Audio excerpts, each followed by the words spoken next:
School in San Francisco is facing bankruptcy after a donation of art valued at almost $3 million. How is that possible? What happened? What went wrong in this donation disaster that we're going to be talking about today? Thanks for watching Behind the Gavel with Jason. I am Jason Roski, the host of the show and the owner of the KC Auction and Appraisal Company here in Kansas City. I'm going to share this on my page real quick. And so we're going to be talking about how can a school, or any organization for that matter, just happens to be a school in today's conversation, receive a donation of nearly $3 million of art within a year, be facing possible bankruptcy and worrying about how they're going to survive. We're going to talk about that in just a minute. We had a great week here at the office. We had 2 Burgess and Zen original paintings come in, half a dozen Lester Raymer, some other artwork, and we of course have the art auction online, the jewelry auction online right now that's doing extremely well with some fabulous jewelry. And Monday night we were on KCPT during Antiques Roadshow pledging for their antique and fine art appraisal event here in April.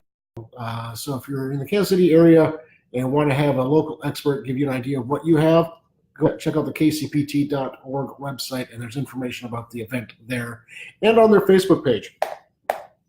But today we're going to be talking about the Pacific Boy Choir Academy in San Francisco, California. It looks like a really good organization. They've been nationally recognized for producing spectacular music. They take gifted young men, boys who have a proficiency in music, and offer very defined, deliberate training in that realm. And as most small art-based and private schools and institutions they have financial issues all the time. It kind of takes a lot of money to have a building and staff and provide a quality product. Even with tuition, it's always a challenge. So when they received a donation about a year and a half ago now of 4 Chinese paintings valued at $2.8 million, they thought some of their dreams had been answered, some of their prayers had been answered. Because of IRS laws and rules and regulations in terms of receiving a donation like that and what the entity can do with it, tax hits and all those kinds of things, they needed to hold on to the paintings for a year. And there's more information about that on the irs.org website, and you can always talk to your accountant or CPA about those specific details. But essentially, they had to hold the paintings for a year. And at that time, they were free to do with them what they wanted to, which was sell them. But in that year's time span, they decided to use those paintings as collateral for a loan, of which they borrowed almost $400,000. They added staff, they did improvements to their facility, brought a new curriculum. They went on a spending spree, as we all tend to do when you have a windfall.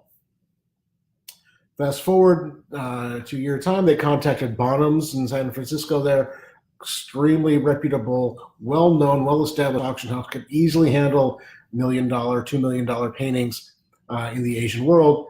They approached them, brought them the paintings, and lo and behold, the paintings were fakes. They were copies. They were not by the artist represented. They were by somebody who copied them. And their value was not in the millions of dollars, it was in the dozens of dollars. They were essentially posters, starving artist paintings. Not that they're better quality than that, but there's no market for them because they're fakes. Who wants to buy a fake? That doesn't negate the loan they had taken out. And so this is such an important lesson that hopefully you can learn from, whether you're an organization considering accepting a donation, or you're a giving person thinking about making a major donation to an organization that you love and care for. The donors from New York City went through the academy, has absolutely no malice in his heart, was thinking he was doing a great thing for the organization, for the academy. He didn't have any idea. He had no clue. And when he donated the artwork, that it was fake. And so he is devastated. He's donated other artwork as well that, I don't know the story on that, but they did say that he had donated more artwork to the academy. So hopefully there's enough there to cover the note, because now that academy is in they owe hundreds of thousands of dollars on assets that aren't valuable. The bank doesn't care. They want their money, as they're rightfully entitled to. So what can you do? Let's talk about this from the organization standpoint. If you are an organization someone is contemplating or discussing with you the idea of making a donation in the form of art or antiques or whatever the asset might be, real estate, cars, find out exactly what you can and cannot do with them. Because in this case, they had the year delay because of that, the things that they may not have, maybe shouldn't have.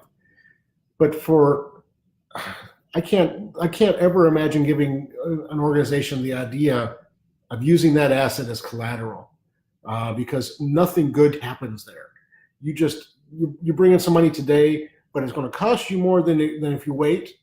So you have the cost of the money because there's always going to be interest and origination fees and all of those things associated with borrowing money. And then, like in this instance, 99.9% of the time, this is going to be an issue. But what if there had been a fire in the building, or what if somebody had stolen the paintings? What if one of the kids had dropped a soda on it by accidentally? I mean, those kinds of things happen, and so you still would have an asset that would be worth less than what it was when it was donated. So if you're an organization, go ahead and take the asset, take title to it, and then secure it and store it. Again, one of the very few times I would suggest storing something. If you are a potential donor, I know it's a little easier for you just to donate the asset. You have an appraisal written up, you donate the asset, you take the tax deduction, you're all good. But if you really want to do right by that organization, more often than not, it makes much more sense for you to sell the asset yourself and donate the proceeds to the organization. Organizations are not set up, are not in business of processing donations of assets. They don't have the staff on hand to take care of it correctly. They have other responsibilities every day to make that organization as good as and powerful as it can be. The last thing they need to worry about is, how do we sell this paint, sell this furniture? How do we sell this jewelry? It is by far a much more giving and compassionate act when you can just sell the asset and write them a check. They can always use the money. There's not an organization out there, it doesn't matter if it's billions of dollars in assets or thousands of dollars in assets, they can all use another form of another donation. They can always benefit from somebody writing them a check, but they don't always benefit from you donating assets. And so in this case, and Megan Mon Miller brought this story to my attention. She's a colleague, she's an appraiser. She works in the auction industry in California. And she brought this story to my attention. And I just thought it was so important to talk about today, because we talk with clients regularly, and potential clients regularly, who are, we'll go to their house, they have some things to sell, and they have these things they're going to donate to X, Y, or Z charity or a museum. And we talk to them and say, are you sure they want it? Can they process it? Can they handle it? Do they want that item? Or would they rather have a check for $3,000 as opposed to an object that they're going to put in a basement or a closet or not know what to do with? And so if you're in the position of donating, make sure you have a plan in place, not only for yourself, but when you're being compassionate and giving things to organizations, be compassionate of their time as well. And talk to them and have a phone call and say, look, I'm thinking about donating these paintings to you. Is this something you can handle? Do you know what to do with them? Are you in position to do that? Or would you rather me sell them and write you a check afterwards? Again, it's going to take a little bit more time and effort on your part, but compared to somebody who's running an organization from 9 to 5 every day, and more often than not working on it at home, to add this burden on their shoulders, they would much rather have you just write them a check. And so just keep that in mind when you're thinking about doing it. The tax benefits are nearly identical. The values might change a bit because an appraised value is probably going to be more than a sell price. But at the end of the day, the organization you're going to support is going to do so much more with that cash, with that check, than they will with the time lost to process that object to get that check at the end. So that's kind of what we want to talk about today. Again, it's been a great week here at the office. We've had some spectacular art come in. We have the jewelry auction online right now. And of course, on KCPT last Monday night, we had great viewership, a lot of response. A lot of people called in and pledged to the station. They pledged their cash. They get a nice reward, a gift for that to come to the appraisal fair.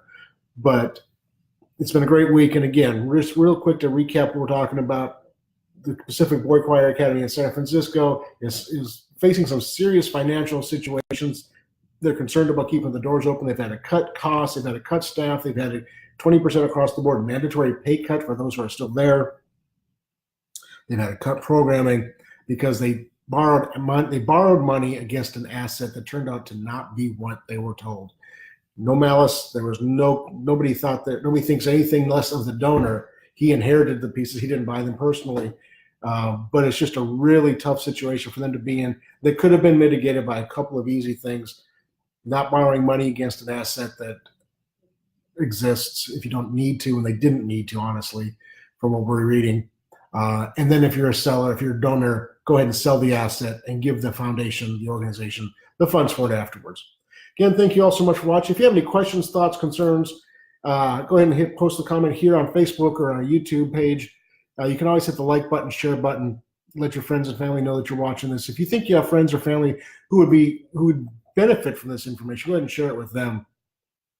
You can always call us at 816-283-3633 or send us an email at info@kcauctioncompany.com. Info at letter K, letter C, auction company spelled out.com. Otherwise, have a great weekend. Hopefully, we're on the brink of spring. It's supposed to be 60 degrees here in Kansas City tomorrow for about an hour, and then a cold front comes back through. But hopefully, we're seeing the end of winter. Hopefully, we're starting to see the beginning of spring and go on from there. Next week, I'll probably be talking about education for auctioneers. I'm getting ready to go my final year of the CAI program put on by the National Auctioneers Association. I'll be talking more about that next Friday. Otherwise, have a great day, great weekend, and we'll talk to you soon.